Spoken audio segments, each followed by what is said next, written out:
Welcome to the Midweek Mailbag, your Detroit Lions Midweek podcast, where we answer all of your Detroit Lions questions you send to us on Twitter, you send to us through our Pride of Detroit Direct Mailbag. All of that we answer right here, right now. My name is Jeremy Reisman. I am the producer over at prideofdetroit.com. You can find me at Detroit Online on socials. With me, as always, is the managing editor of Pride of Detroit, and you can find him at Erik Schlitt on socials. It's Erik Schlitt. Erik. More festive moods this week, I suppose? Oh, yeah. Well, certainly, right? I looked at our post-game video, and the still shots from that are just us ear-to-ear grins, right? It certainly helps when the Lions put up 50, and it makes the next few days very easy. No question. Chicken soup for the soul, I would say. Thank you, Ben Johnson. On this week's show, a surprising amount of people want to already look forward to the Baltimore Ravens, so we'll talk about that probably a little bit more in the second half. But we want to diagnose what's been going on as well and answer some other questions here. And so we're going to start with a couple personnel questions. The first one comes from our friends at Talking Grit. It says, Lopez and Wingo logged more snaps than I anticipated versus the Bears. Do you think this will continue, or was this situational? I think it was more situational because they were just beating on them, but I also am hoping it's a little bit by design, because we've talked in the past about how having DJ Reader play a high percentage of snaps is not just not good for him, it's not good for the team. You don't get him at his best, I feel like. And so he had 77% of the snaps against the Packers he was playing, and then it was down 35. into 30, right? 35. Yeah, 35 against the Bears. So from an actual snap count perspective, it wasn't that huge of a significance. It was like maybe 10 snaps or something like that, but it still points to the fact that you're going to get a more impactful and effective reader when you're able to scale his snaps back. The reason I think it was more situational is because you also saw Tyleik Williams' snaps get scaled back a little bit as well.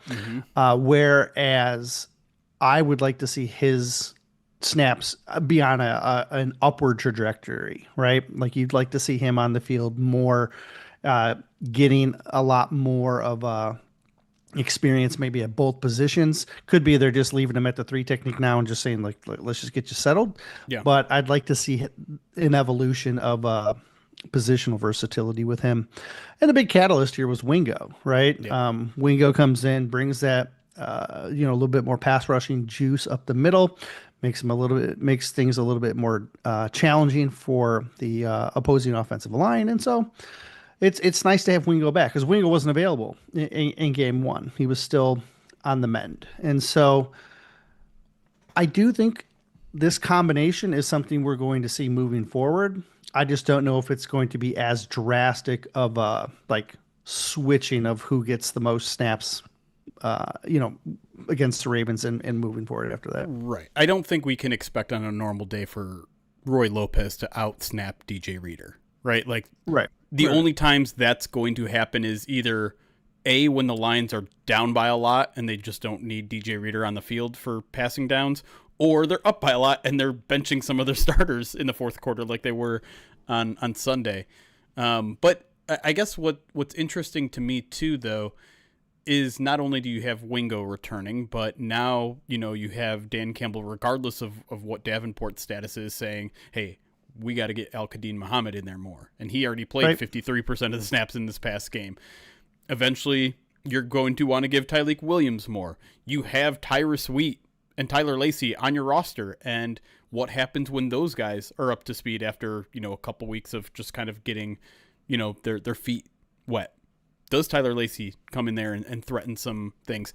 I think it's all these things are on the table, because as Dan Campbell continues to say every year, you don't really know who you are until week 3, week 4, week 5, week 6. And so I would not be surprised to see them play around a little bit. Say, okay, let's increase this guy's snap this week and then this guy's snap the next week, and just see how it looks, see who's a gamer. Because it certainly seems like a guy like Al-Qadim Muhammad is certainly making a big impression, and maybe a bigger impression than they expected, considering they only gave him 7 snaps. Although, Kelvin Shepherd said last week that the plan was to get him more, just the opportunities just weren't there for him. So I think we have to be judicious and not overreacting to week 1, week 2 changes, because those are always going to be in flux. They can be highly dependent on game plan. They can be highly dependent on game situation. If you're up a lot, if you're down a lot, it's going to look a lot different. But I think there's also just going to be a natural variance early in the season while they try to figure out what works best. I'm with you. All right. Speaking of kind of the same topic here, Polar Polish asks, 2 games is a very small sample size, but is there a player whose snap usage is surprising to you both? Or it actually just says usage is surprising to you most? I'm a bit surprised that Derek Barnes' usage is as high as it's been. We knew he was going to get utilized a lot. And, obviously we were looking at the money and saying, look, they're not going to pay him that much if they're not going to use him. We just weren't clear how much beyond his normal, 50% of the time of them being in Sam that they were going to keep him on the field, or how they were going to get him on the field. Yeah. And in week 1, he was on the field 90% of the time. And in week 2, he was on the field 70 something percent of the time. And, and so that's really high. The twist from week 1 to 2 was that they still were deploying nickel 50% of the time. Whereas in week 1, nickel was scaled back quite a bit.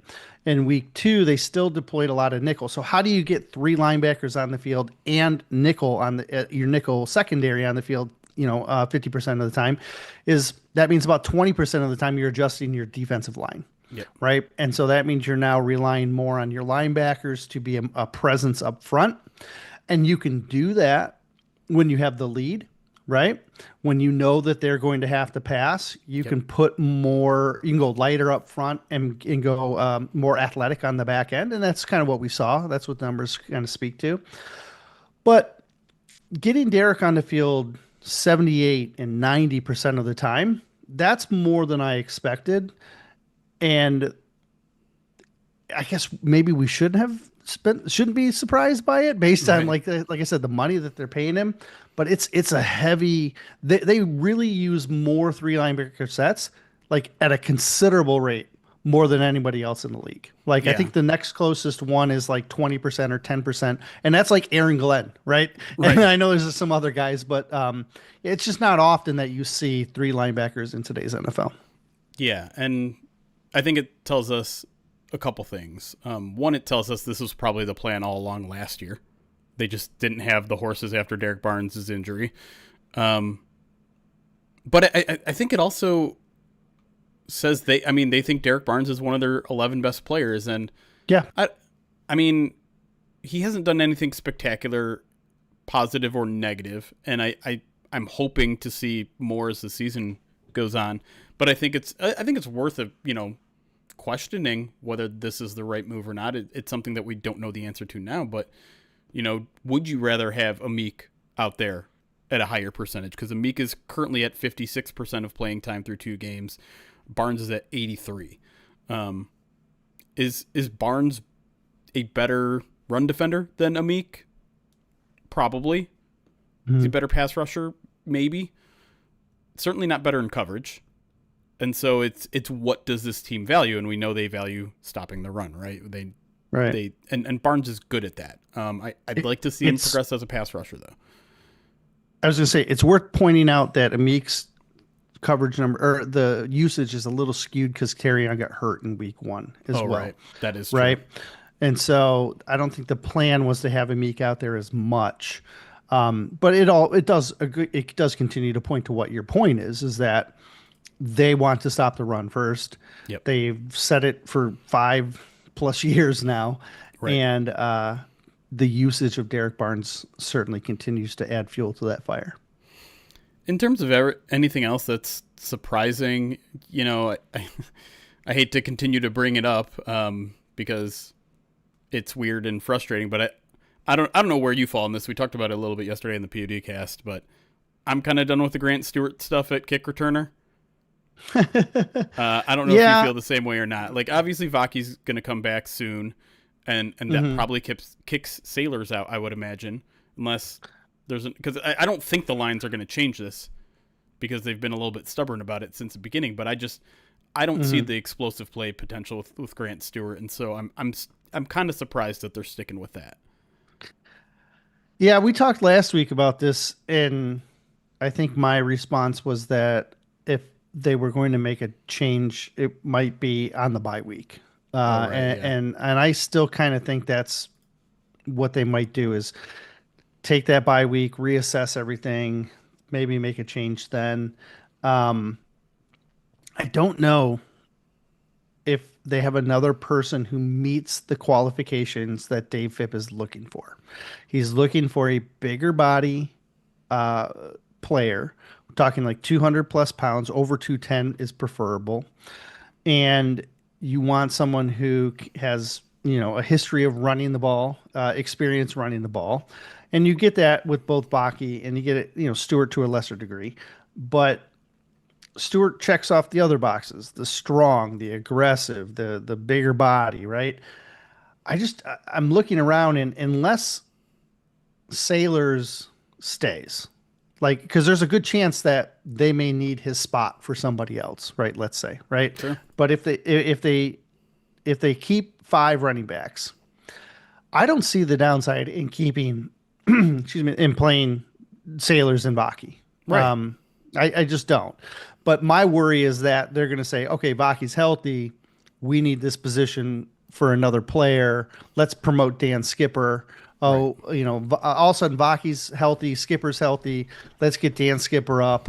Sailors, sorry, we don't need five running backs type of thing. And that's kind of like where I guess based on their history they would go with this. Yes, But I don't know. I mean, they seem Phipp trusts Stewart quite a bit. So I agree with you. I don't know if it's necessarily going to be changing. And I don't know if beyond the running back position, they have players that meet Phipp's standards. right, And is that the right answer? I don't know. But right. is Phipp going to change? I don't know about that either. Well, Definitely not because we ask him to. right, that's true. But I think Phipp's a smart enough guy. I know Phipp's a Certainly. smart enough guy where Certainly. he's not going to stand with something that isn't working. And for I know this kickoff was around last year, but there wasn't a lot of data on it, right? There was what, like a Hmm. 30% return rate. Now it's like 75% return rate. It's a huge difference.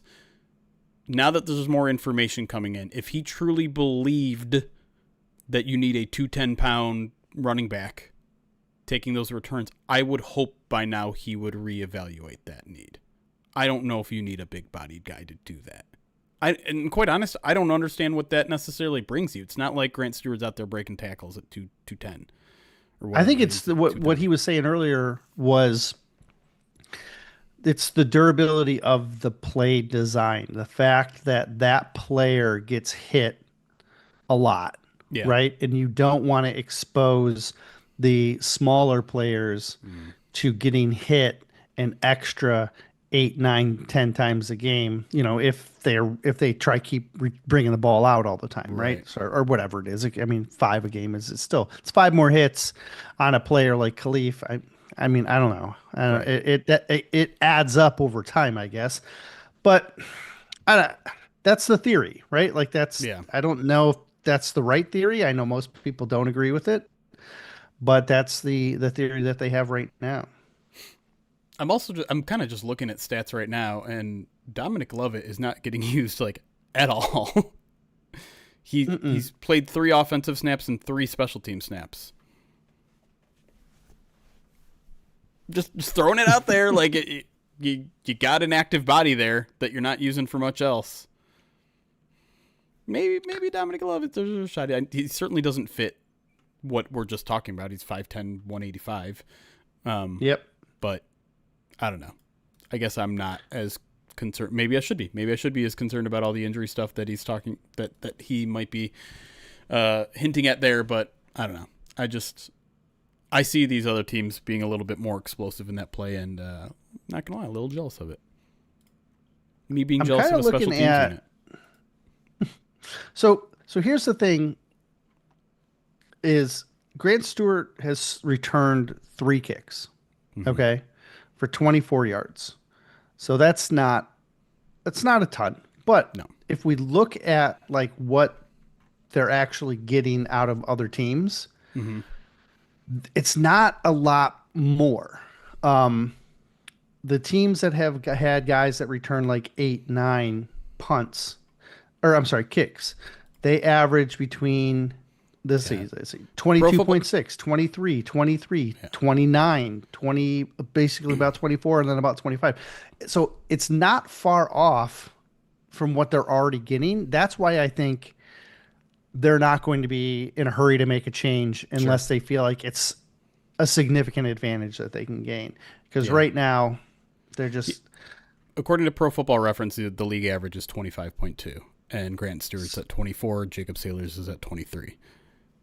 so I don't think they are going to care much about a yard if they feel like they're achieving what they want. And I know that's not the answer anybody wants, but I'm just trying to. And look, I'm with you. I think I would love a speed option, but a lot more. But gut feeling is they're going to look at these numbers and say, Good enough. why do we? Yeah, exactly. Yeah. That doesn't strike me as a Dave Phipp conclusion.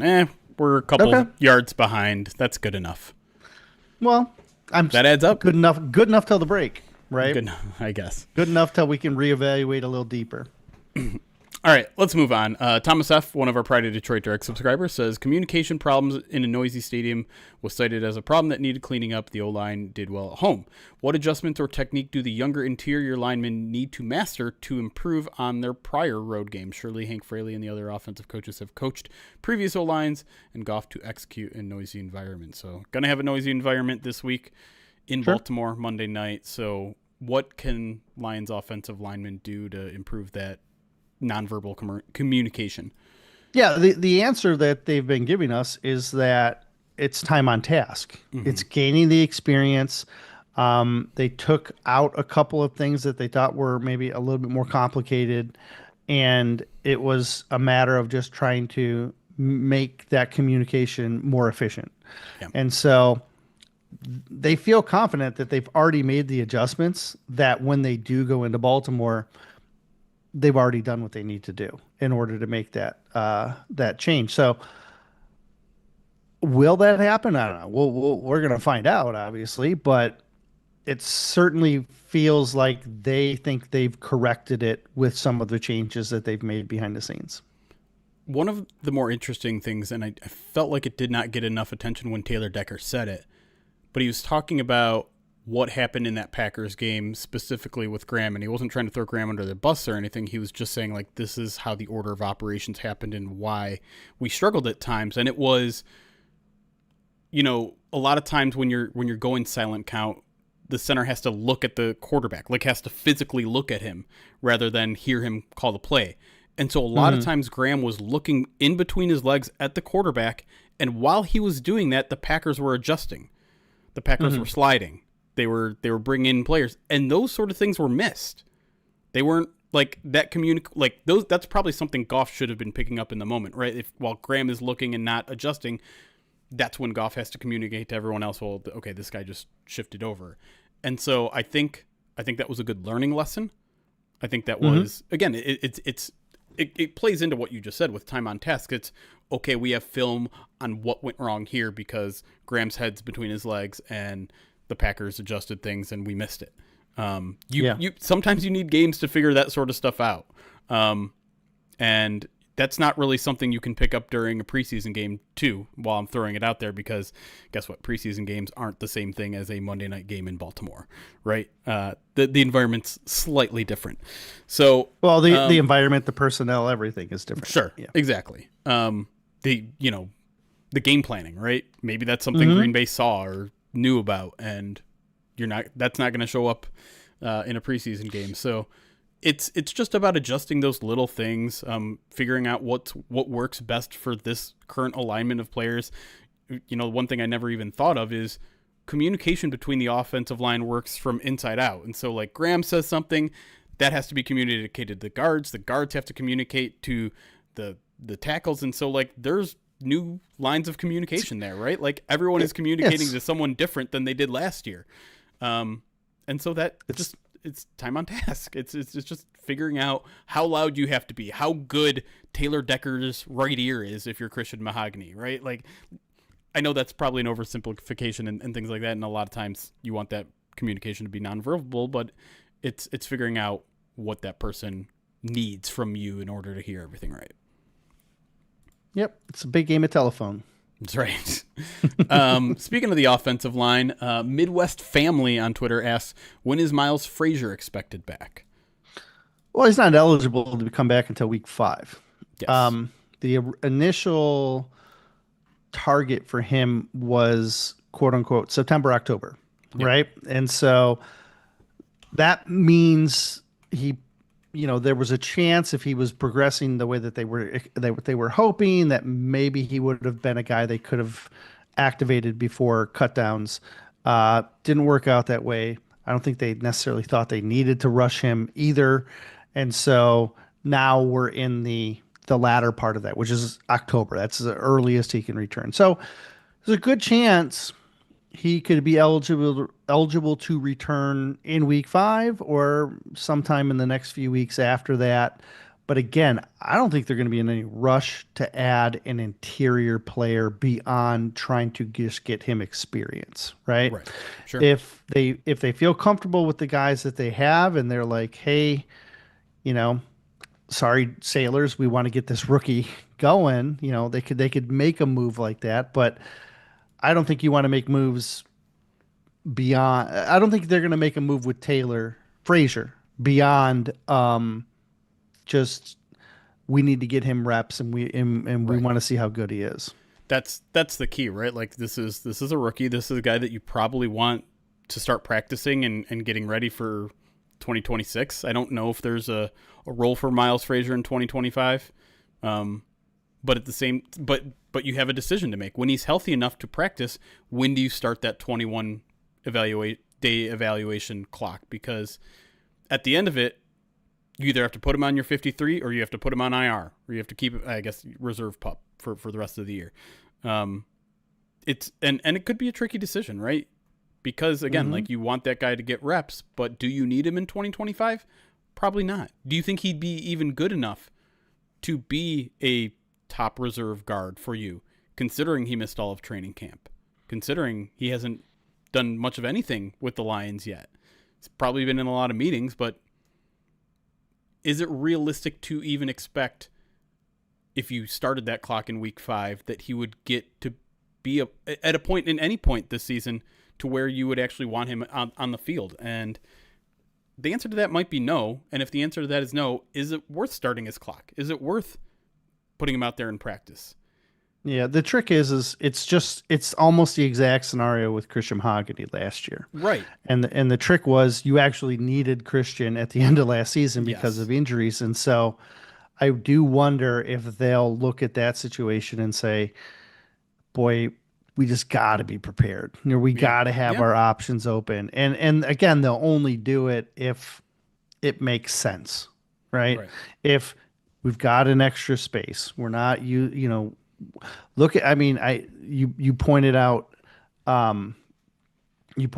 with Lovett, like, he's not really being used right now, like, in any capacity. And so if they think they can sneak him to the practice squad, or if Sailors isn't required on special teams anymore, like, there's situations that they could maybe justify it, but they're only going to do it if it makes sense. They won't compromise their structural integrity just to try and get him on the field. The other thing is they have a lot of interior offensive linemen on their practice squad. They still have Michael Neese there. Mason Miller, I guess, is considered an interior guy now based on how they were using him. Tristan Colon is there. I'm surprised they have 5 practice squad offensive linemen. Right. I really am. But that I think, again, that speaks to there's no urgency to necessarily get Miles Frazier on the field other than we want to start developing this guy. So I don't know. The other reason I wanted to use this question is like, let's kind of do a quick reset, because week 5 will be an interesting one in terms of a bunch of players' eligibility to come off IR, to come off PUP, because, you know, Malcolm looked like he was getting kind of close. We heard rumors that Aleem was ahead of schedule, and I'm starting to see him quite a bit around the facility in the locker room. He's still hanging around. Pascal is another one where we thought maybe he was going to avoid the NFI to start the season, and he didn't. Yeah. That's really where it gets tricky, right? Is if you have 5 guys you're trying to bring back, do you have 5 spots? Right. And that's tough. Like, you can find a spot or 2, but finding five is going to require probably losing a guy you don't want to. I want to just like keep pushing Pascal a little bit, because I know a lot of people are very concerned now with Davenport's injury that we still don't know the severity of, and the fact that Hassanin's gone, and the fact that, you know, you lost Levi for the season. Like, Pascal is there, and I'm not going to say he's the ultimate savior, and we know he certainly has a lot to prove in terms of providing a pass rush, but reinforcements are coming. We don't know when, but they are. All right, let's try to fit maybe one more here before we go to break. Aaron K., one of our Pride of Detroit Direct subscribers, talking about some Jared Goff stuff. Do you think Jared Goff has looked way better at moving around this year, both navigating the pocket and actually making some unscripted throws on the run? He's really come a long way from the terrible spin moves his first year. Yeah, you know, he still almost tried one of those spin moves in the end zone against the Packers, which had my heart fluttering a little bit. True. But yeah, I do think his pocket navigation is improved. It's consistently pretty good. There's a trust factor that has to be applied there, right? Like, if I'm going to step up into the pocket, if I'm Jared Goff and I'm going to step up into the pocket, I need to have confidence that my guards are going to hold their guys so that there's room for me to do it. Yeah. And again, you're building that trust as with each game. And so he certainly looks like he's willing to give them the benefit of the doubt. And he stepped up a couple of times against the Bears when, you know, maybe there were some questions about whether he would have had that space, but he did it anyways and trusted his guys. And so he's not scared of getting hit.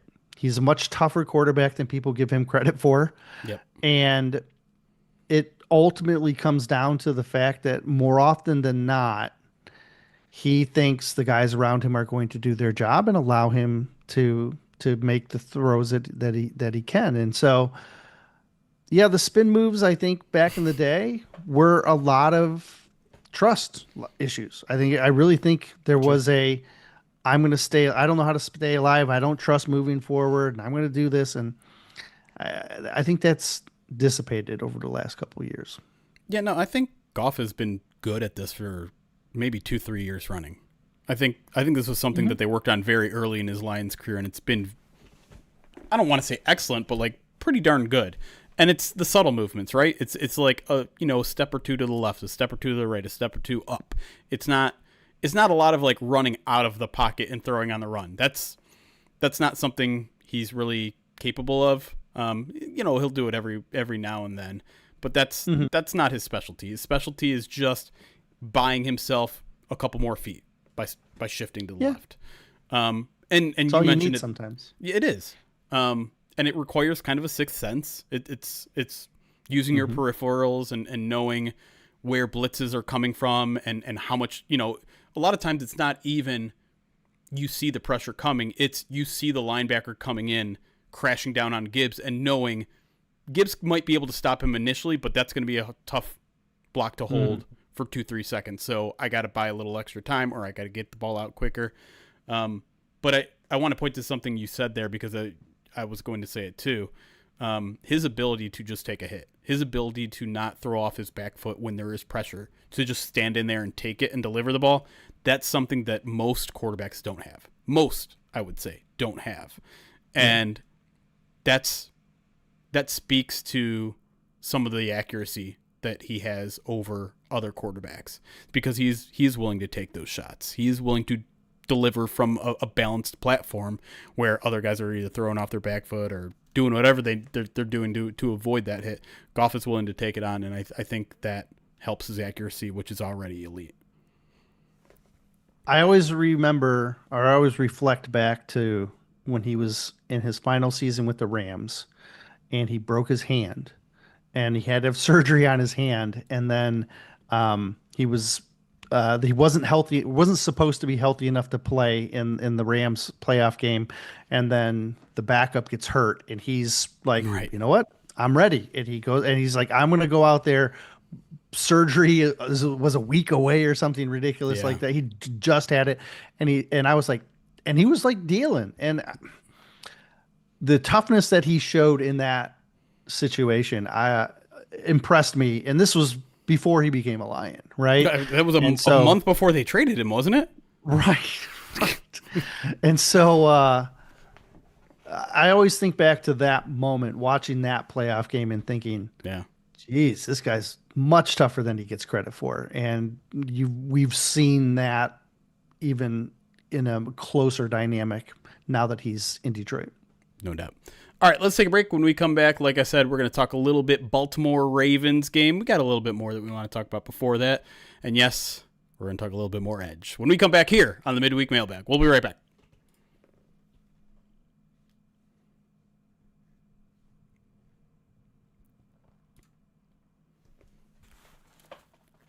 All right. What's up, YouTube? What's up, Twitch? How we doing? I did just edge the edge talk. That is accurate. All right, let me get to some alerts here, and then we can answer some of your questions. And I want to talk about something real quick before we do that as well. But let me get to the alerts first. Market Street. They go straight. Market Street. Mark Straight. We'll say Mark Straight. Thank you for the follow. Luxtables 31 months subscribed on Twitch says Ravens had me kind of scared, but still celebrating our revenge on Benedict. No doubt. Zern Baby Zern 50 months says wow, still not enough months subscribed to match that point total. Hey, we'll see in November. Justin Singer, thank you for the 41 months. Not going to read your message just because I don't want to start anything, but I read it. Walsh, thank you for the 9 months. Says woo. Agent Wildcat, thank you for the follow. MNUFC 53 months subscribed to the channel, says since vibes are high again, let's have some fun. Brad Galley asked Dan a few weeks ago if he thinks about a statue built of him. What do you think Dan needs to accomplish here for that to happen? Super Bowl. Just one? Yeah. Yeah. One, and you construct a statue that offseason. But like, what if let's say he wins one this year and then just like great 4-13, 4-13, 4-13 fired. You got the Super Bowl to Detroit. You get a statue. Congratulations. That's. I mean, yes, get him a statue. If he brings the Super Bowl. I don't think I disagree with you. Yeah, right. Also because that, like, if he wins the Super Bowl, they aren't just gonna like fall off the face of the earth, right? They're gonna be fine. Right. I mean, yeah, statue is a tough ask though. Like, statue has to be like iconic status. Barry has one. Calvin has one now. Is that right? I think Calvin has one. I don't know. Didn't Calvin just get one or no? No, I think I'm making that up. I think it's just Barry, right? Barry's the only one. Barry's is at the stadium in the centerpiece. Yeah. Like that's they'll give Dan one in Allen Park. Like, yeah, on the practice field at the 50-yard line. Just put it just put it in the weight room. Right. In the entrance. You put it in the front entrance, man. Yeah. Of Allen Park. Do something nice like that. Where do you think he stands currently in terms of amongst Lions head coaches? Yeah. I mean, you'd have to talk about coaches back like in the 50s, right? Which I can't. You're saying already surpassed Wayne Font's status. Yeah, look, how many division titles did Wayne win? Like, One, one. no, I think it was two. They only won the division once, right? Oh, I'm sorry. No. The Or maybe twice. I no, don't I know. think it's twice. I think it was twice. Um, but I mean, Dan's already matched that, right? Right. Um, Wayne only got as far as the NFC Championship, so's Dan, Yeah. right? So like It was he's twice. already, yeah, he's already matched Wayne's statistics. So, It's true. and I mean, Wayne's fun, but it's a completely different aura around this team, Yeah. right? I mean, that's why I kind of feel like, I mean, if you go by winning percentage, Campbell's already fourth, only behind Potsy Clark, who was the coach in the 30s, Buddy Parker, who Right. was the coach in the 50s, and Dutch Clark, who was in the 30s as well. So, like, Buddy And Dutch, Parker is the untouchable one, right? Like, he was 51 through 56. I don't know who's the 57, George Wilson. But, like, Buddy Parker, 2 championships, 47, 23, and 2. right. Dan Campbell is already, actually, I expect him to be further up. 1, 2, 3, 4, 5, 6, 7. He's eighth on games coached. He'll jump to fourth on the list by the end of this year. Close, maybe tied for Mm. fourth. Add 15 to whatever you're looking at. Yeah, yeah, he'll tie Potsy Clark for 85. So he already have coached the fifth most games. He's not getting fired this year. He's not getting fired next year, almost certainly. Right. So like, he's going to be right behind Wayne Fonts in terms of like, Wayne Fonts is currently the coach who has coached the most, Yeah. despite having technically a losing record at 66 and 67. But like, Campbell's already only behind Buddy Parker in playoff wins. He's tied for playoff appearances, only behind Mhm. Wayne Fonts with one more, 5 versus 4. Like, it's very close to already being the most prolific Lions coach in history. Yeah, it's And a not to matter of mention, time. he's also just like the nicest, greatest person. Sure. Yeah. Yeah. I mean, look, we've talked about the fact that this franchise has had a drastic shift in how it, what it's all about, Right. the direction that it's going. It's just we saw it happening before our eyes. Yep. It was you don't see that often, and I feel like we got to witness a massive, moment in Lions history. No doubt about it. Rise Beast, a $2 super chat, said, will St. Brown have 3 touchdowns during the Super Bowl? Yes. If they're going up against the Bears secondary somehow, yes.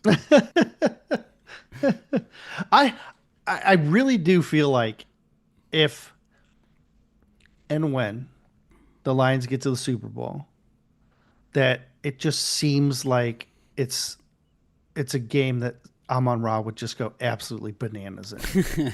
I mean like really.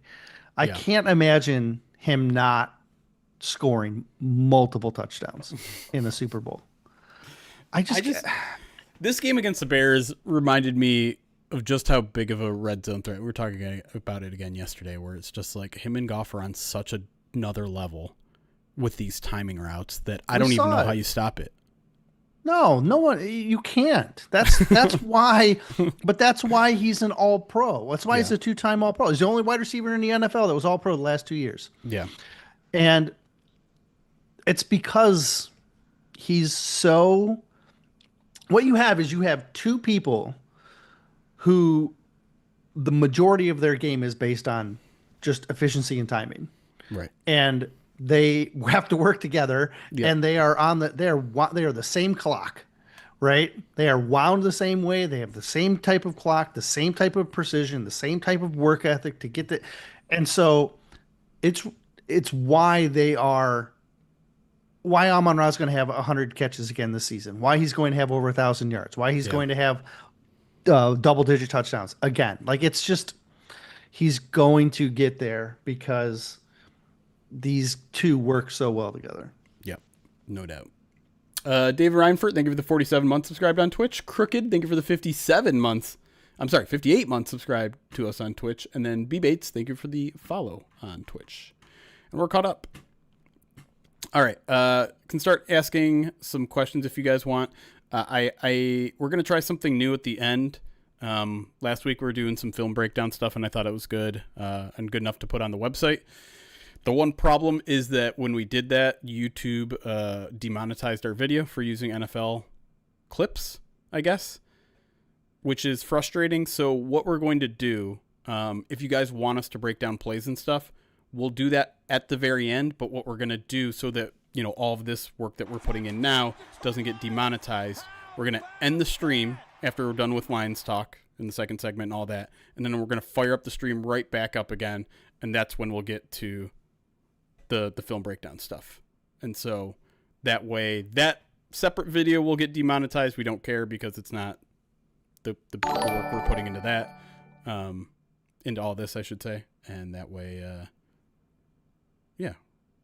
Sorry, you're gonna have to look at ads if you're on YouTube, but it's fair to us. It's disappointing because you're supposed to be able to use film to educate. Right. Yep. That's the whole point. Like that's the whole like asterisk on that is that you can't repurpose it without their permission consent unless you're using it to educate. Yep. And it's not like we were just sitting there watching it. Like nope. We contested it too, and they said nope. Sorry. So, anyways, we still want to do all that sort of fun content, but we just have to save it for the end. So. The reporters asking Ben Johnson questions were the Chicago reporters. They were asked, like, they said who asked the question about did the Lions disrespect Ben Johnson? They asked Ben at the presser. Remember that? Did the Lions? That was not. Did the Lions disrespect you by running, scoring 50? And I said that was a Bears reporter that asked that question. Okay, because it was not a Bears reporter who asked if going for it on fourth down was disrespectful. That was a Detroit reporter. Oh, that one I didn't know, but I was pretty sure it was the Bears when they asked the question. No, it was Rieger. Oh, I didn't hear it. Yeah. I didn't. It was not him that asked the other one though. I don't even know that one. It was pretty close to it. It was, did you feel like the Lions disrespected you by putting up 50 points or whatever or something? Gotcha. Like that? Yeah. Anyways. You guys can ask maybe I'm blending them together because there was a question like that. I wonder if Rieger did say the disrespect. I wonder if he did use that phrasing. That I don't recall. I do know that he got asked those questions a couple of times. Yeah. About like why your friend beat you up. Like why Dan Campbell so mad? Man, did you happen to catch any of the clips though?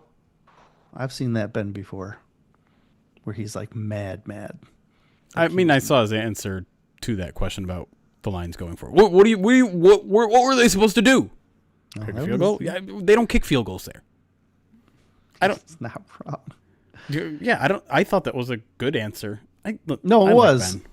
He was mad. Yeah, I mean, he should be. He absolutely should too. I'm looking the quote up now because I want to see if I am blending mine together. Damian Smith, a pair of 2-pound super chats asking, can the Lions rush 4 and drop 7? Would they in this scheme? Sorry, what was that? Say that one more time. Can the Lions rush 4, drop 7, and would they in this scheme? Just their current scheme? Yeah. It's going to depend on opponent. It really is, right? Yeah. It's going to depend on opponent, depending on situation, because they do that a lot. I mean, they do just straight rush 4, drop 7 on early downs, but they like to keep this is what makes Derek, such a unique player is that they like to keep him hanging around, and they'll drop their safeties too down Yeah. into the box and leave them hanging around as well. But they're never going to be a team that is always like dropping for. Like for example, a Fangio scheme doesn't like to blitz a lot. Right. That's typically what you get. But the reason that you don't get a lot of blitzing in a Fangio scheme is because they run zone behind it. And the Lions still run a lot of man. Now, we're starting to see more zone creep in, and I think they're still kind of working out the communication on that. Like the touchdown to Odunze, the first one on the first drive, that I believe was a communication error. But out of a zone look. But I don't think they're ever going, when you run a straight man like you do, you're never, you're going to be, it doesn't make sense to, if you're going to run man and your priority is stopping the run, it doesn't make sense to run man and then drop your safeties deep, Right. right? Because now you're putting them far away from the run. So if you want to say, what the Lions end up doing is if they show two or if they just show a single, they're going to bring that other guy down. They're always going to try and get those guys close enough to the line where if there is a run, they can react to it. So you keep making faces, so I assume you have something to add on to that. No, not really. Okay. I'm just thinking. Okay. Um, It's yeah. it's not it's not conducive in the scheme that they run to just constantly be dropping seven. Yeah. Because because not only are you putting yourselves in man, like the whole reason they run man is because they want to be able to put pressure with their front. Right. They want to be able to guard against the run. They want to be able to set the edges and fill the gaps in between to fill the rush lanes. You do those you run the man behind it because you want that front to be able to contain. And so if you're going to only bring four, then you're going to use more zone behind it because of their philosophies, I guess is what I'm saying. Linebackers didn't set the edge against the run last game. Correct. You and I noticed that a couple times in the game. Like there was one where Derek Barnes came crashing down and lost the edge. There was a play that I pointed out on Twitter where Branch and Anzalone seemed to have a miscommunication and filled the wrong gap and let Swift get the edge. Did set the edge. Terrion. He did. He does. Especially and DJ Reed. On that Branch fumble. Mm-hmm. Terrion took on offensive lineman, man. Yep. Like, that's a hard ask. Not only did he hit the offensive lineman, which he should get collapsed on, he actually spun off of him and was still kind of upright in a decent position. It was a really good play by Terrion. Yeah. That never is going to show up in the box score. Right. And most people are just focused on the fact that Branch came in, makes the hit. Jack makes he catches that ball in the air. If you want, there's an angle that's out there where it's behind. It's almost like behind Terrion. Have you seen this angle yet? Mm-mm. Okay. There's a camera that was basically on an angle behind Terrion looking towards Caleb. And so you see the lineman pull and you see Terrion run up and jam that lineman. Yep. And then you see Swift arcing around to come into the gap. And then you see a Honolulu blue blur. You don't even see the player. It's just a blur. He's so fast. Just a missile. Honestly, he's so much faster. You can't even see his body because everyone's moving fast. And then he's double fast. It's it's amazing. And then he hits it. Fast. He hits it. And the ball goes up. And what's fascinating is because I slowed it down to try and see how he hit him, where he hit him. Yeah. And when the ball goes up in the air, everybody's going towards there. And it's Jack. You see Jack's head go, oh, And it's not surprising he caught the ball because he was the only one that followed that ball up into the air while everyone else is going down. And then that's why he made that's why he got Yeah. the fumble recovery. Because the Bears were actually peeling back. And if he Right. doesn't catch that ball in the air, who knows what happens. And Right. so I was also very impressed by Jack in his ability to identify the ball coming out of the heat-seeking missile that was Brian Branch. So And as HSW points out, his green mouthpiece does go flying. Like it goes, it just goes like I don't. it was like 5 yards back. downfield. Yeah. Yeah. But When let's that take hit go happened, ahead. I'm not gonna lie. When that hit happened, you, it was one of the louder points that I think we've usually been we're usually really subdued, but you weren't alone. Yeah. Because I did it too, Yeah. I'm sure, and I heard other people do it. But when that hit happened, Oh. there were audible people in the press boxes that went, "Oh!" like Yeah. like startled, because when that mouthpiece flew out, I didn't know what it was that flew out, and it makes Right. sense that it was the mouthpiece. Right. But when it first flew out, I was like, "Oh, I hope that's not like a piece of his face mask or something like that." Like Right. it was there was a lot of oohs and ahs in the press box for that hit for question. sure.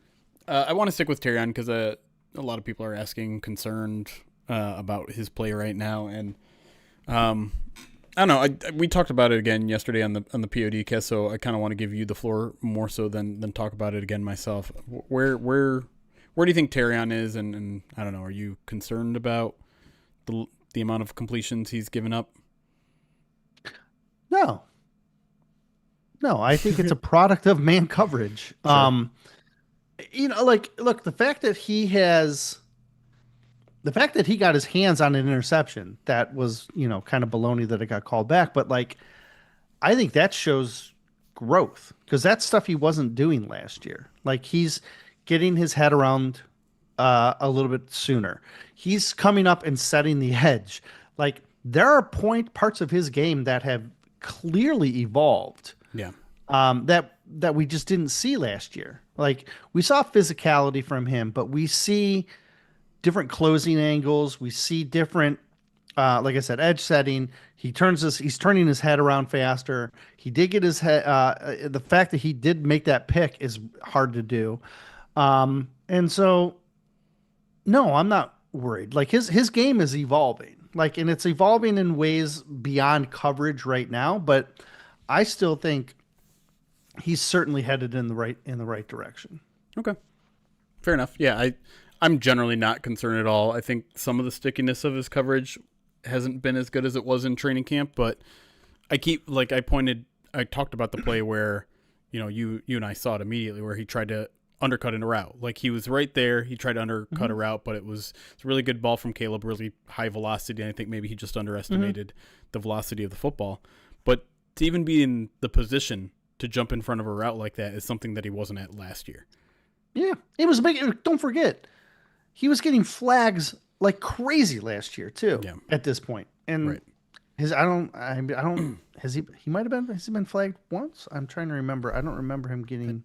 Don't think so, but I'm not sure. I don't remember hearing 6 called for a penalty recently. No. And then, he bit on the double move. It happens. People are fixating on one play. It's okay. That's a lot of corners bite on double moves. That's And why you listen, run them. it's a learning lesson. He should probably be a little bit more aware, given look, they were down 4 scores at that point. Like you should probably know better. But the pick in game 1, the pick route that he got beat on.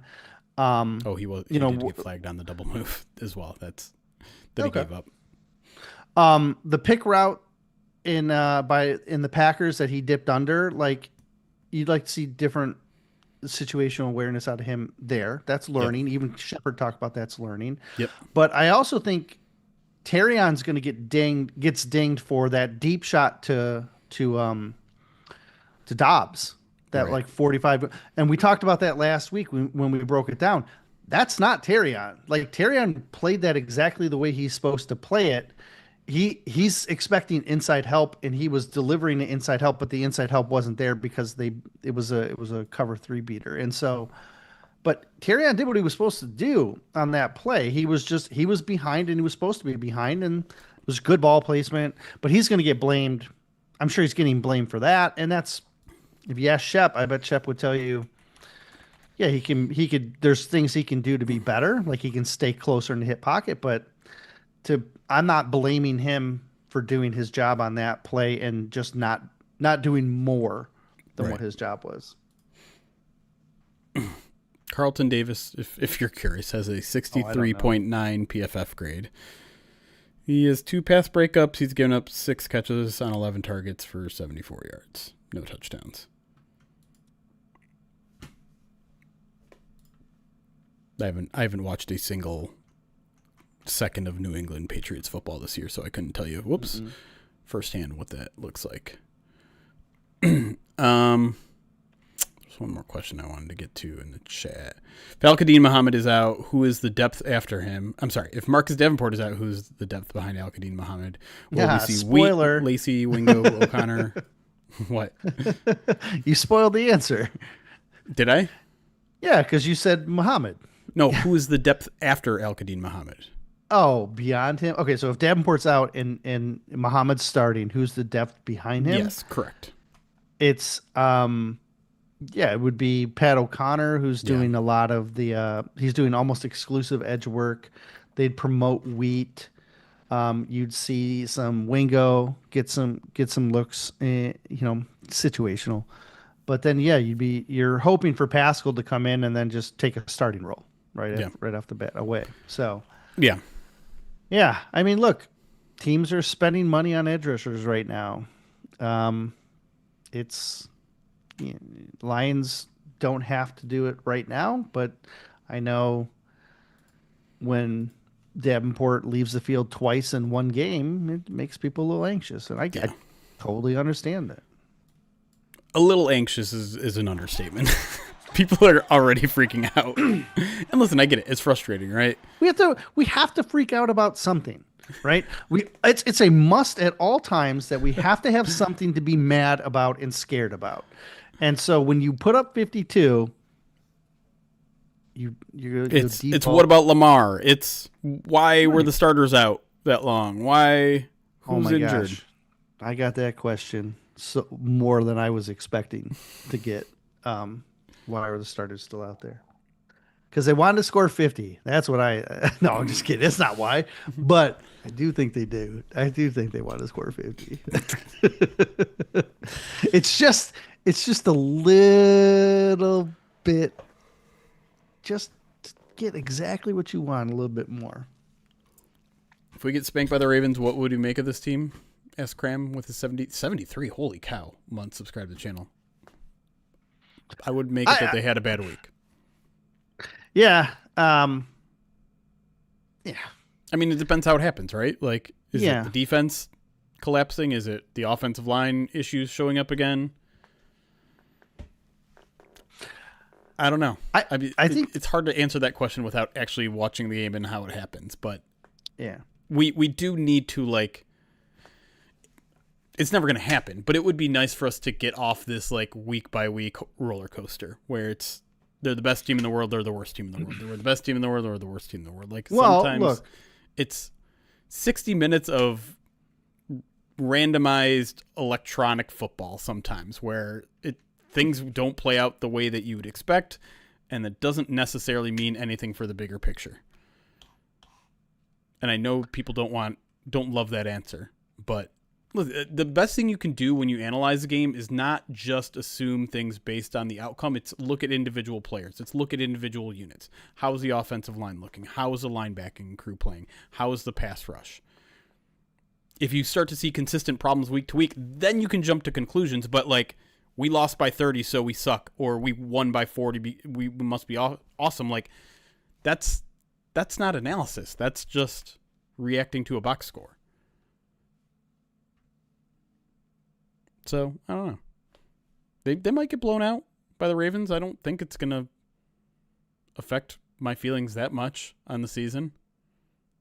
But it could if, like, again, offensive line issues pop back up. Well, then, okay, maybe this isn't Maybe the answer to where this offensive line is at is somewhere in between Green Bay and Chicago and not more towards one or the other.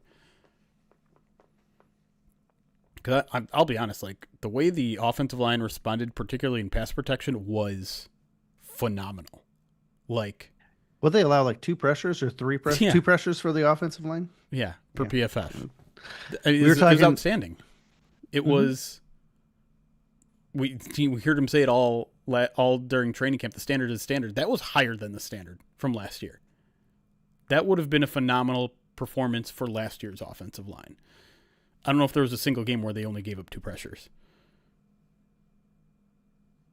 But run blocking is still a work in progress. I know the numbers look good, but I don't know if they were. Sometimes when you have a dynamic player like Gibbs, all you need is True. the tiniest of creases, right? California line. I would like to see more power though. Sure. Like in that Montgomery touchdown. Yeah. I would like to see them push people back but that's me being greedy. Yeah, California line says how much of the offensive line was the Bears being garbage and the corners not being able to cover. That's part of the equation, but I'll say this, like Goff had a ton of time to throw. That I think the corners were not able to cover because they had to for 4 seconds. They got Jalen Johnson's a Pro Bowler and a perennial and pretty close to being an All-Pro corner. And I know he was coming back off of injury, but like they weren't shying away from him. They weren't like just, hey, let's just go to one side. Like they had a game plan that. Go ahead. No, I was just gonna say, like, if there's a way that the coverage and pressure work together, it was the line's protection got the receivers open, not the other way around, where guys were so open that Goff was getting rid of it quick. Because I'm trying to look at the time to throw. I have to imagine Goff's was among the highest. Look, I know Johnson got hurt. He was still out there, and he still wasn't effective when he was out there. That's my point here, is that they have players in their secondary that aren't bad.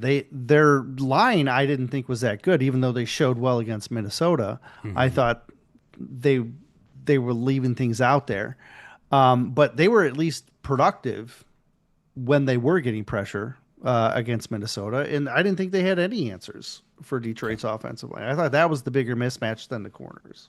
Goff took an average of 3.11 seconds to get rid of the ball, which was the 5th longest of the week. So he was long. Yeah, I mean, he had a lot of time against Green Bay too.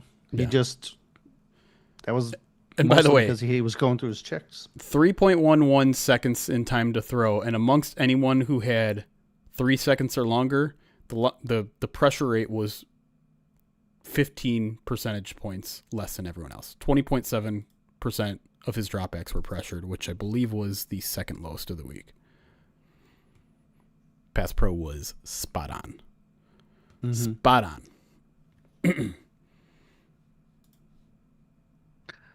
on. Downgrade, I think you're trying to ask about Lopez. We talked about Lopez getting snaps, more snaps than Reader at the top. That was one of our questions. Essentially, it was, we think, situational, and the fact that less snaps for Readers helps him stay, fresher, more impactful. Also gives opportunities, like we talked about, to wing go to. Yep.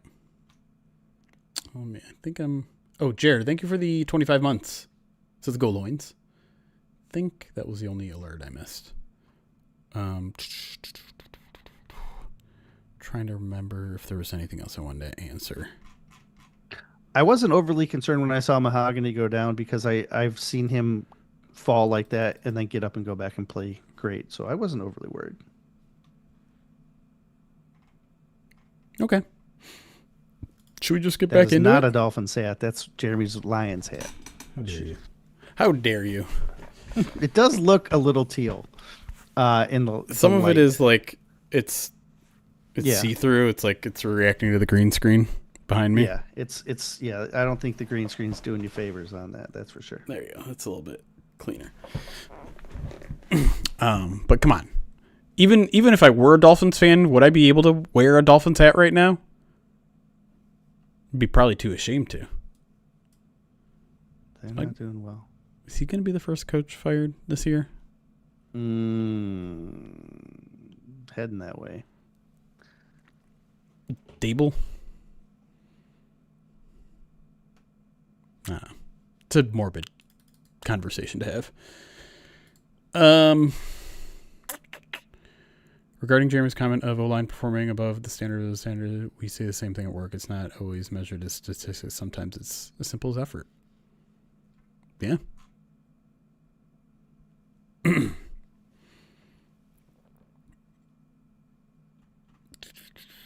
Okay. I think we're ready to get back into it. And then, like I said, if you guys have ideas of what you want us to break down in terms of film from the game, I don't know if you have any ideas that you want to show off either, Erik, but keep it in the back of your head. We'll try to do that for a little bit at the end of the show. But, yeah. Let's get back into it.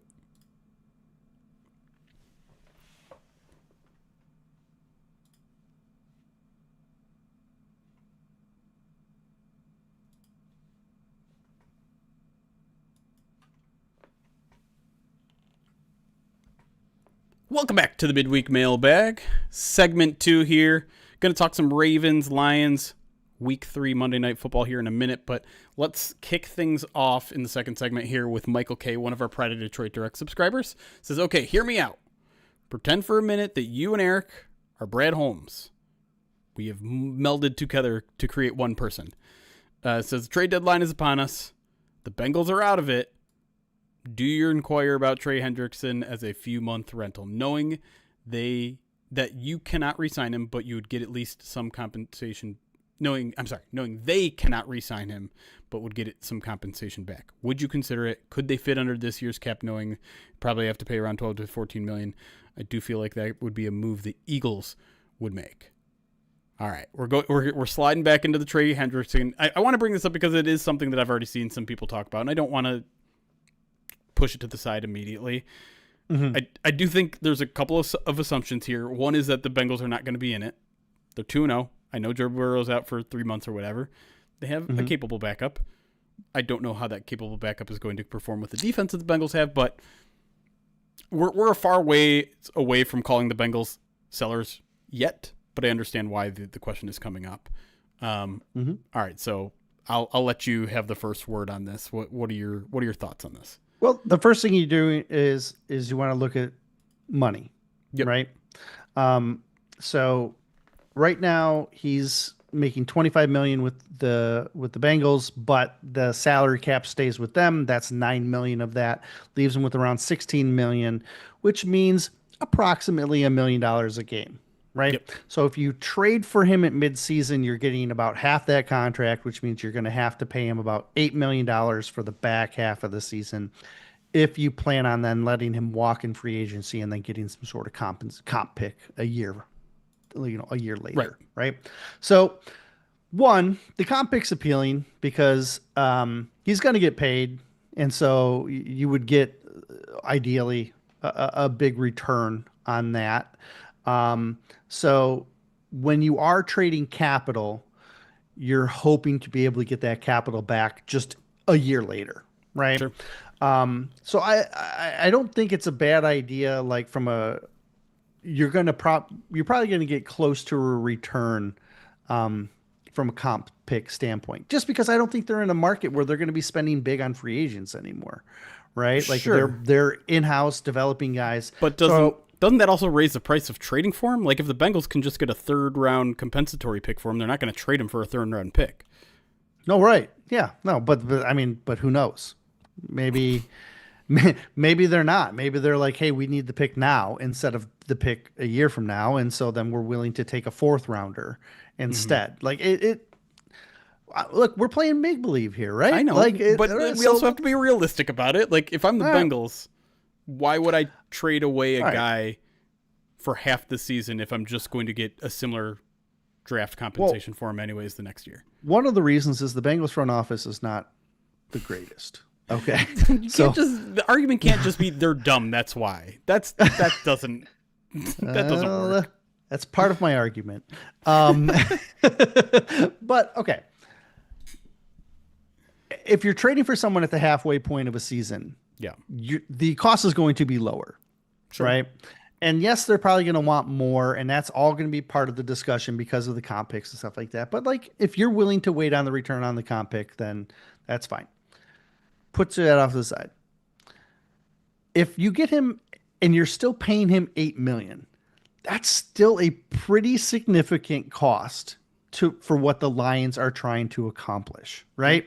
To take 8 million this year and acquire him, you're now going to have 8 million that you can't roll over to next year as part of trying to re-sign your players. We looked at the Zadarius Smith thing, and his contract is $4 million guaranteed, and I said to you immediately when you told me that that's more than the Lions were willing to pay.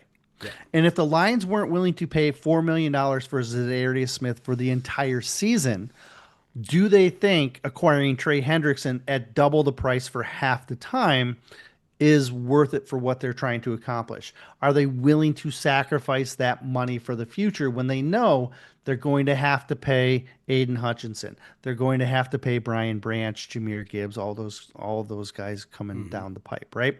And Branch is going to be more pressing because you don't have the 5th-year option on him. Yep. Laporta. But and Laporta as well. But I mean, you buy some time with Gibbs, you buy some time with Jack. Aiden, you're going to be out of time on, and so you have 3 contracts this year that you're going to have to this next upcoming offseason, you're going to have to really keep all. That's why you're keeping all the money. You're keeping all the money for Hutchinson, Branch, and Laporta. Yep. Are you willing to take $8 million out of that and potentially cost you re-signing a Sam Laporta in the future? That's, I think, what it could come down to. Like, and I don't know if the Lions are willing to do that. And I know people love the idea of getting this edge rusher to push them over the edge. I just don't know if Brad Holmes is going to deviate from his long-term plans when he thinks that they have the players in-house to fill that edge role opposite Aiden. I don't think they are. I don't think they are. Would we do it is a completely different question. Oh, and yeah. No, I'm talking to them, though. Right.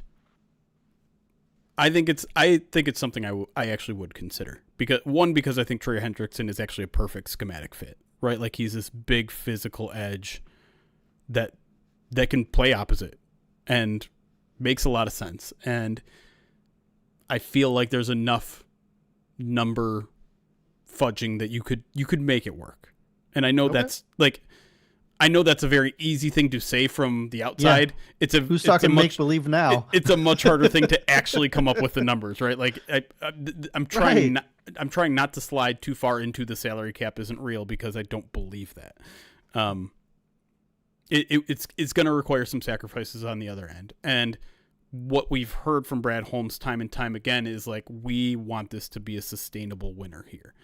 And so I don't know how many times he is going to take a significant swing at the trade deadline to try to get them over the top when it's going to cost them other things down the road that are more long-term penalties, right?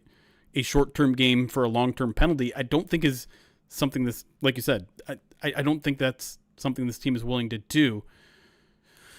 But man, it does feel like something that could change the outcome of this defense. And we have a really salient example right in front of us, and I don't know if it's completely fair because the Packers had a really freaking good defense that I think got overlooked in the offseason, but a lot of people are viewing the Micah Parsons trade as like, see, that defense is unstoppable because they got this really, really good edge player. Again, I think that's an oversimplification because I do think the Packers defense was really good last year. But it's something that people are going to continue to bring up because they went all in and got their guy. And now look at them. Of course, it's 2 weeks into the NFL season and we're already declaring them Super Bowl favorites or whatever. But right. I don't know. It's something that's very, very intriguing to me in a way. and you guys know me, like I'm not usually this guy of like, let's go get the guy. Let's go all in. Let's go push all of our chips. This feels like a little bit less of that. I still think it's going to cost them at least a second round pick, which I know is a lot for a trade deadline move. Especially a guy that you're going to move on from. Right. But this team did trade a third round pick for Carlton Davis and only had him for a year. I think they wanted him longer, but then the price tag just got too much, right? Yeah. You're also getting him for a year, right? As opposed to half a year. Yep. Right. I know. Look, the comments in the comment section here is just saying the cap is, it's pliable, right? Right. The thing is I really, really want people to look at it as they are $32 million over the cap next year. And if the season ended today, they only have 31 to roll over. So they're already not going to be able to roll over enough to make it. And that's before you add extensions. Like right now, sure. Aiden doesn't count against the cap. Right now, Aiden is not. Oh, wait. No, he does. He's got that fifth year. Sorry. He's got the fifth year counted. But that fifth year is not what he's going to make, right? Maybe. Well, all right. Yeah, if you keep it lower or whatever. Okay, fine. But I mean, that Goff contract is going to clear so much room. Okay, right. It is. Yeah. It is.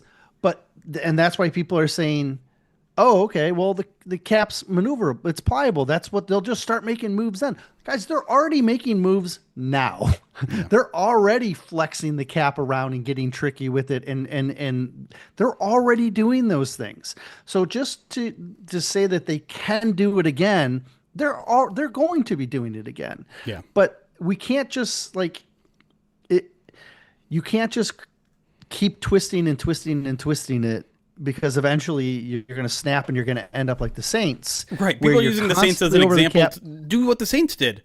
No. Why have the Saints ever been? They've been in mediocrity purgatory for the last decade. Right. Because they broke the cap. Well, yeah. And their cap's almost fixed now that they're terrible. Right. That's what they're trying to avoid. That is exactly what they're trying to avoid. Right.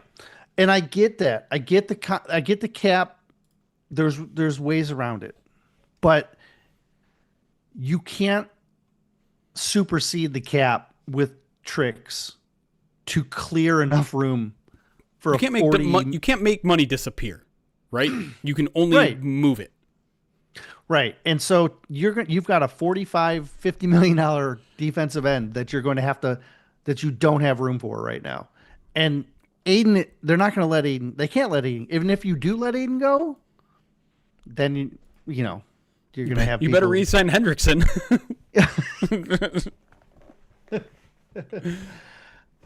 I'm saying it's a unique cap situation, and it's often just pushed to the side, and it can't be. It can't be. Yeah. It's why they signed Davenport for $2.5 million and weren't willing to sign Za'Darius for $4 million. Right.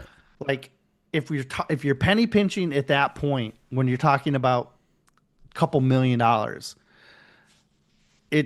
they're being very diligent in what they want to do with their cap. And that's I feel like they think they have what they have. All right, there you go. I want to move on just because we're sliding into conversations. No way, man. Basically had the entire offseason with the Rams being brought up, and now they're contenders again. And it's just because they drafted amazing players in the 6th round and got lucky. But anyways, let's move on. Let's talk about the Ravens. Hot topic here is obviously Lamar and how the Lions can stop him because they haven't been able to. So Kevin McAllister on Twitter says, who would you entrust to be the Lamar spy if they utilize one on Monday night? Let's say it on the same time. Do you have an answer? I have one that I would like, but I don't think they would. Okay, we'll say it anyways. 1, 2, 3. Brian Branch. Yeah. Okay. Yeah. Okay. I don't think they will. And in all honesty, if they did, I Yeah. bet they would use Jack Campbell situationally. That's what I Mm, bet they would do. And I don't think it would work. But that's kind of something that Aaron Glenn would have done or has, this the sure. situational, let's have a linebacker cover the quarterback who runs a 4-3. Right. And even then Branch, it's not like Branch's game is elite speed, Right. right? Like a Meek might be the better suited to do it. Or, but I don't know. The defense thinks that it can contain him and squeeze, and I believe that's what they're going to do moving forward. And the reason I say that they think they're going to do this is because we've seen some production over the last couple years that we didn't see the last time that they played Baltimore. Right. We've seen them contain Kyler Murray. We've seen them contain Anthony Richardson, right? We saw it with Caleb Williams last Yep. week. Like he only Yep. had a couple that he got loose. And if Lamar wants to, Lamar's going to get loose no matter what defense you run and whether you use two spies on him or not. Right. Because we've Right. seen defenses do that. Yep. But like he's going to get yardage. It's if he wants it. That's what an MVP player does. He's a two-time MVP. Like he can do it if he wants to. The thing is the way that they are operating now is they're trying to win with his arm. They're trying to win with Derrick Henry. They're going and they will still do quarterback stuff, but it's a different team than it was 2 years ago for the Baltimore offense, just like it's a different Lions defense than it was 2 years ago when they couldn't get gap fits and stuff like that. Well, I'm going to bring in Jacob M. from Pride of Detroit Direct, a question that he has, because you brought up Caleb Williams and the Lions being able to stop him last week, which they absolutely did, by the way. I went over this during the POD cast, but he had 2 scrambles for 19 yards, and they both came on the same drive, and one of them was like a 9-yard scramble on the 3rd and 14. So they did a phenomenal job stopping Caleb. Mm-hmm. And so Jacob asked, do you think the Lions coaching staff viewed this game as against Caleb Williams, him being such a threat with his legs, as a warm-up for the defense to face Lamar Jackson's offense? And what game plan adjustments things does this defense need to improve upon going into week 3, seeing as Lamar isn't just a threat with his legs, but his arm too? And I think that's the key, right? Because I think the game plan against the Bears was, let's have Caleb Williams try to beat us with his arm. And he Right. didn't. Lamar Right. can. Lamar can. Sure. So what are they going to do? I think they're going to run the same scheme. I think Yeah. they're going to run a similar approach to what they've been running the last 2 weeks. One thing to keep in mind is that the Lions play a lot of matchup personnel, and they like to stay in their base. Ravens run a lot of 12, so one running back, 2 tight ends. They run it right now this season. They've run it at about 38% of the time. They've run 12 personnel. In the past, I think it's been a little bit closer to 40, but again, that falls in line. They're the sixth most in the NFL at running 12 right now. The Bears, 45%. That's 4th. And the Packers, 43%. That's 5th. So those linebackers aren't coming off the field. The Right. 80% Derek Barnes is sticking around. Right. And I think what takes the Ravens a little bit over the edge is that they will run 13 about 7% of the time, or it's 12%. I forget. I got to look up my number. But basically what I'm getting at here is they run at least 2 tight ends on the field at least 50% of the time, whether it's a 2 tight end set or a 3 tight end set. Yeah. So, yes, you're going to see a boatload of 7-man fronts the way that we've seen the last couple of weeks. And we're going to see a lot of Derek Barnes, and we're going to see a similar contain and crush approach, because when they have those 7 guys and they run the approach that they do, they fill the gaps and try and contain. Now, you need to have better contain from your linebackers. Like you mentioned earlier, Derek lost contain a couple of times, which is something he doesn't normally do. But he's going to have to be sharper with that. And you're going to have your defensive backs, peaking when they're in zone. You're going to have to say, hey, if it is 13 personnel and you're on the one receiver, the other receiver has got to be an edge setter. And I think both Reed and Terrion have shown a good propensity to do that Yep. this year. So I don't expect their defensive approach to be much different. And I wouldn't be surprised if we actually saw a little bit more zone than we've seen in the past. Yeah, I mean, and I think if you're looking for, a sign of confidence, I mean, you probably look at last week's box score and said, hey, Cleveland did just about as good as you could hope against this team, even though they scored 41 points with only 45 rushing yards in that game. They forced Lamar to beat him with his arm, and unfortunately he did. And then it just comes down to how are you doing in coverage? And the Browns don't have terrible corners. Denzel Ward and who's the other one? Greg Newsome. But Lamar popped off. So I mean, if you're coming here saying like, how are the Lions going to win this defensively, the answer is it's going to take all 11 players to do their jobs. You have to contain. You have to be able to win against 7-man fronts in the run game, and you have to be able to cover. And if one of those things fails, the Ravens are going to find a way to exploit it. And I mean, someone said it during that week 1 game, and it was funny because they said it in the middle of the game. They're like, when I watch the Ravens play football, I don't understand how they ever lose a game. Because their offense is like, it was week 1, and they ended up losing that game, which is the irony of it. That was actually, shout out RJ Ochoa, our buddy over at Blogging the Boys. But the point being is like that offense is just operating on an extremely high level. And if the defense struggles this week, welcome to the rest of the NFL. The team that figures out how to stop the Ravens will be the first team to figure out how they stop the Ravens. So the Ravens, I don't know if you've looked at their numbers, but they had 270 yards of total offense, 45 yards rushing and 225 yards passing. So how did they score 40 points? Well, they blocked the punt that put them in field position, right? Sure. They had really good special teams that put them in situations. They had turnovers. They had a pick six, right? Like they score 41 points because they took advantage of a lot of opportunities that were in front of them. Right, exactly. And so they played It's not that their offense has been. It looks like their offense is a juggernaut. You're like, oh my gosh, 40 points in game 1, 41 points in game 2. Yeah. It's actually been the entire team that's done okay, as opposed to just like their offense being this like slobber, being able to like hang in a heavy fight. At least last week. Week 1, they were kind of week a 1 slobber knocker. Right. Yeah. They did until they fell apart, and then their defense kind of fell apart at the end of the game in week 1 as well. But they've really taken advantage of their opportunities as opposed to being a dominating offense last week. And so if you're saying, can they be stopped?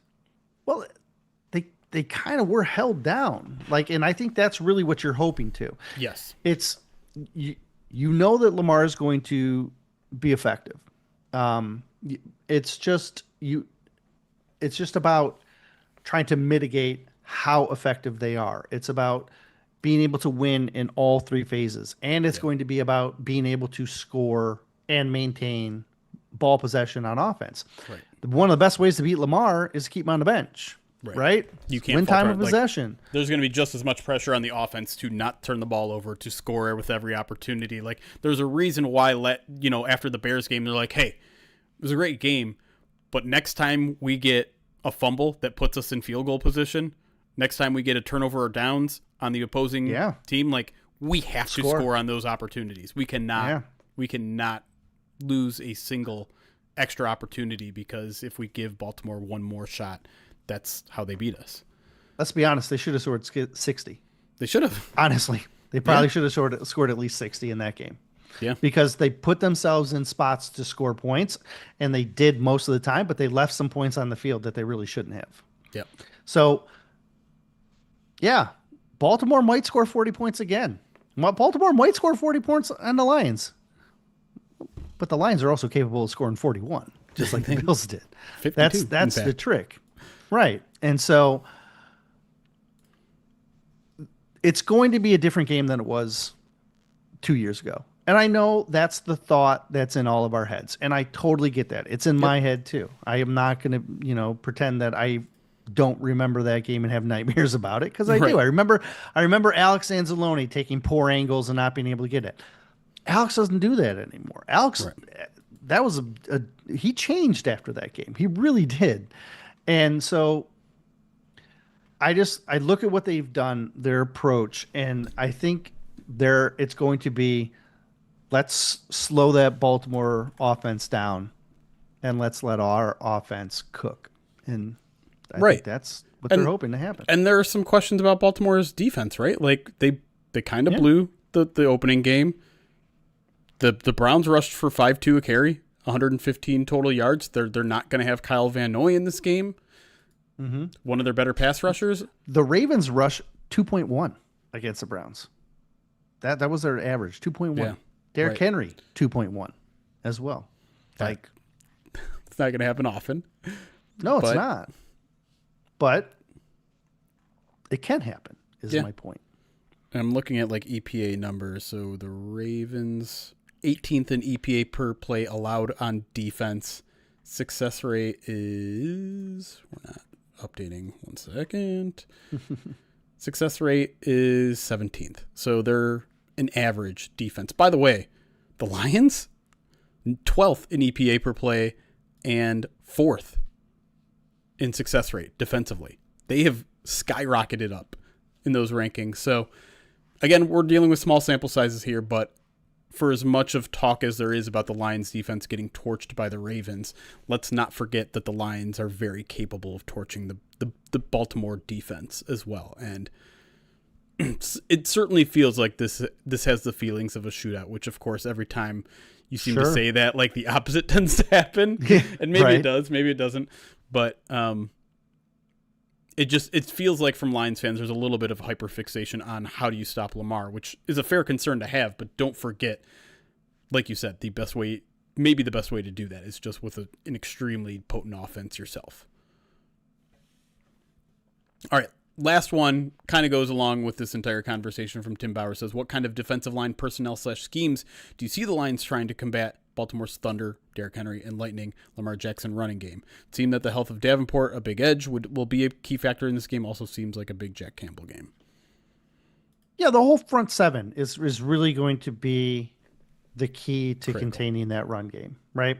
They're going to put those front seven guys, and they're going to say, you're containing and you're filling the gaps. And it's not just going to be Jack, it's going to be Derek, it's going to be Alex as well. Like, they're going to have to fill the gaps that the defensive line can't. Defensive line is going to have to create that little pocket to try and contain him. While that puts a lot of stress on that seven to stop the run, it puts a lot of stress on Reed, Terrion, Kirby, and Branch to be able to keep things in front of them and hold their own in the passing game. With Lamar, his favorite targets haven't really been taking off this year. He's spread the ball around a lot more. Yeah. I think his touchdown passes last week went to like wide receivers like 5 and 6. Like, it wasn't even like he got the opportunities that he wanted from his normal big play producers. Now, there's still, Flowers is still going to be good, and you're still going to have talent, right? But Lamar has been, the thing that scares me about Lamar is that he hasn't been reliant on necessarily like, oh, I've got to feed this guy, got to feed this guy. Like, Flowers. Flowers gets. Flowers has 14 receptions. Everyone else has 4 or less. But I think the Flowers is because of the player he is. He's getting open, right? Yes. And Lamar's taking advantage of that, right? But to your point, there are 1, 2, 3, 4. There are 4 different receivers that have 4 catches, and then everyone else has less than that. They're spreading the ball around a lot. Mm-hmm. Yeah, and so you have to be flexible on the back end to to guard against the passing game, and then you have to because you're gonna throw a lot at that running game. Yeah. And I mean, everything they talk about, everything they've said, everything that the Lions have done in the past, everything they've done stylistically against this style of offense, it seems like they're going to have that front seven just on the field almost all the time Yep. and trying to stop the run. And so if you're going to keep this game from being a shootout, you're really counting on your secondary players. Those back four are going to have a lot of pressure. Yeah. And listen, the front seven isn't going to have an easy job either, right? In order to stop the run, or they're a juggernaut. Baltimore's one of the top 5 teams in the NFL. But I think so are the Lions. So.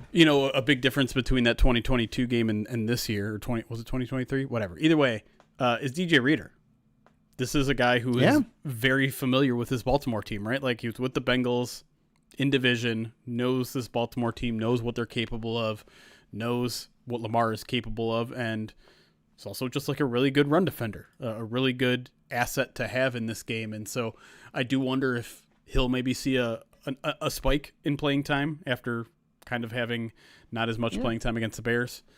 But then, like if it's not, I agree with the original question that said someone like Marcus Davenport is critical in a game like this, but if it's not him, then it's Al-Qadim Muhammad, and Muhammad is coming off a very strong performance behind a very strong 7-snap performance against the Packers. And so hopefully, it's always like easy to forget that guy is like a 6-year veteran, because he's just kind of finding his niche now. But he's logged some snaps. He's logged some years in the league, and I think his veteran presence could be good as well. But it's going to require all 11 working together, and that's no easy task, especially for a defense that has looked kind of hot and cold through 2 games. But so last time they played, it was Benito Jones and Isaiah Buggs. Sounds about right. Yeah, instead of DJ Reader. So, yeah, something to keep in mind. Different personnel all over the place for the John Lions. Kaminsky instead of Davenport. Right. And you only use 2 linebackers. Right. And secondary looks completely different outside of Kirby. Yep. Right. All right. Branch was just there. Barely getting, but it was totally different position, totally different role. But yes, sorry. No, I was just closing things out. Yeah, I know. I'm getting into the breakdown of how they're doing, and so I'm starting to get excited because I think Baltimore. I think Baltimore is a top 5 team in this league. Yep. I think the Lions are a top 5. This is going to be one of the best games of the year. No question. All right. We'll close things out there. There'll be plenty more Lions Ravens preview coverage, including First Bite over on Pride of Detroit Direct. Go to pridedetroit.com/subscribe for that podcast where we talk to someone from the opposite side. We'll have the Before the Roar podcast on our regular podcast feeds with Miko, Morgan, sometimes Brandon, sometimes another rotating guest. Then, of course, all of our coverage on prideofdetroit.com, including Erik's. Erik has a couple things. He has a schematic breakdown of the opponent, and then he has the Honolulu Blueprint, which is the keys to the game.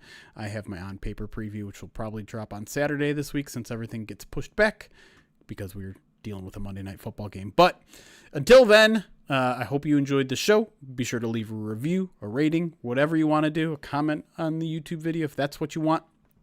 But until then, that's Erik over there. I'm Jeremy. It's chaos. Be kind. Recording stopped. Okay. Let me get through some quick alerts here, and then we will discuss if we want to look at some film stuff. I am going to Baltimore. That is true. Drip. God, Pubert, thank you for the 10 months. Says, love the show. Would Jalen Phillips be a schematic fit for the Lions? Dolphins could be looking to sell, and he's on a 5th-year option. I'm going to be honest. I'm not sure who the name is very familiar. 1st-round pick out of Miami. Well, I know that. No, I mean University of Miami. Oh, University of Miami. I believe, right? If I'm not mistaken. Yep. Um, UCLA he's and Miami. um, 6'5", 263. yeah, like I really haven't watched him since he was since he was in college. Yeah.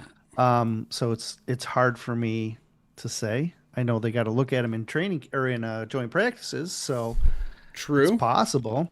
Size wise, he fits. Looks like some injury issues. Played 8 He games in used 2023, 4 games in 2024. he's kind of got that Davenport background where he can kind of be like a stand-up pass rusher as well as a hand in the dirt guy. At least again, from what I recall of him. Sure. Um, I don't know how his edge setting is. That's going to be a massive component about whether they would even consider him. So if you're telling me, oh yeah, he's one of the best edge setters, available, Sure. then yeah, I'm interested. I know stylistically though, from what I can recall, there's some similarities to Davenport. I haven't watched him, Yeah. so I don't know if it's still how relevant or I don't know right now how he's playing. Fair. Bags, thank you for the follow on Twitch. No news on Davenport yet. Might be a little bit, although Dan is going to be on the radio tomorrow morning, so I'll be tuned in for that.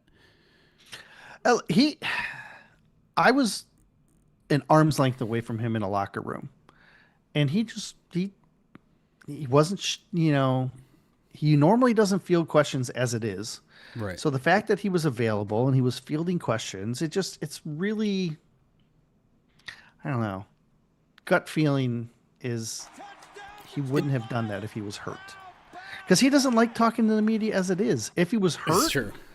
he definitely wouldn't have talked to us then. Yeah. So but I don't know, like seeking out a second medical opinion is certainly not a good sign, right?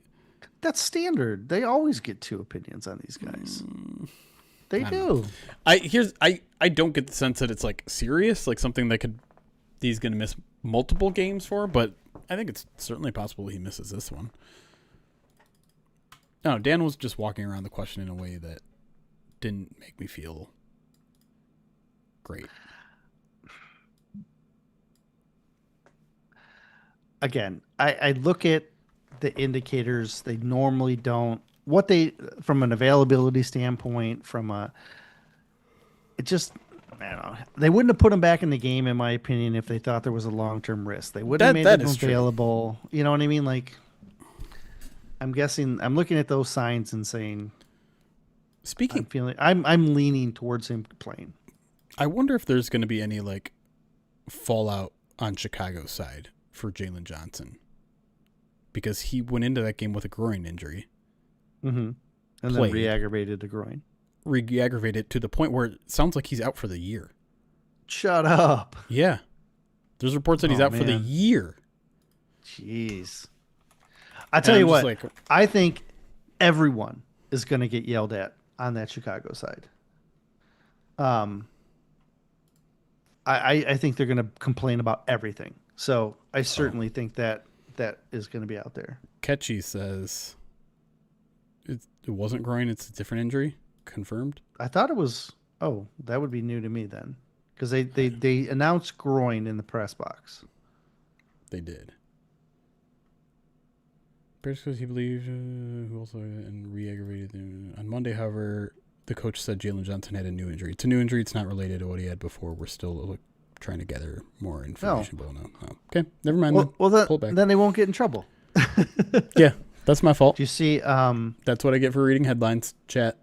Don't read headlines. Read the actual stories. Tampa Bay, Kalijah Cansey, done for the year. Mm-hmm. We have Tampa Bay in week 7. Feared to have torn his pec.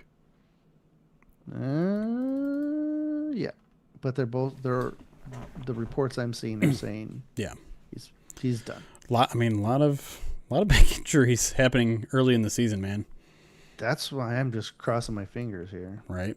Knocking on wood and all the stuff. Yeah. Yeah, I was not a fan of the Bucs winning that game last night. I'm already in like playoff standings mode. I'm like, I need the AFC teams to start pulling their weight against the NFC. What are we doing here? Weren't they down both their tackles or something like ridiculous like that at one point? The Texans or the Bucks? The Bucks. I don't know. Maybe. Baker. That's the problem, is that I do like Baker now. Yeah. But I don't want Tampa to succeed. I'm sorry. It's a practical thing. All right. Do you guys? I saw someone say, I want to look at the Lions linebackers. Do you want to look at the run defense and maybe see what they struggled with a little bit? Is that something you guys would want to look at? Zero fear of the Bucks. Ooh, okay. Marty, Aiden never gets singled one-on-ones. I think you are in the right there by saying, yeah, he's getting chipped and doubled. I wish I could have found out where the source was, but I saw a chart from week 1 and it was like double team, including chip rate. And it was at like 85% for Aiden, which was, I think, the third biggest. Yeah. It's insane. That's going to be standard too. I want to see why okay. So here's what we're going to do. I'm going to end this stream and then I'm going to fire it up right back again. Again, this is just so that we can avoid our mailbag pod getting demonetized. The next stream, don't mind if that one gets demonetized because we're just doing it for this. Probably going to throw it on the website too, but I think it's worth doing. You got a little bit of time, Erik? Mm-hmm.